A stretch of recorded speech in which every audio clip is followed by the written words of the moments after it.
Magandang araw mga kapitbahay, welcome sa ating munting channel.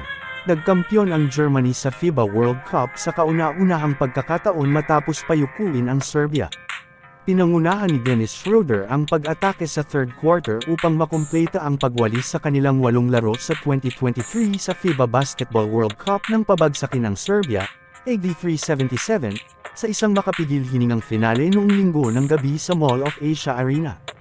Umiskor si Schroeder ng siyam sa kanyang kabuuang 28 points sa third quarter at hindi na nakaporma pa ang Serbians at siya'y pinarangalang MVP ng torneo sa kanyang average na 19.1 points, 6.1 assists at 1.4 steals. Ang kakapirma pa lang bilang Toronto Raptors guard ay nakakuha ng foul may 21 segundo ang natitira sa orasan, 81-77, matagumpay na ibinuslo ni Schroeder ang 2 free throws para final score at nakamit ng Germany ang kanilang unang World Cup title sa kanilang kauna-unahang World Cup final appearance.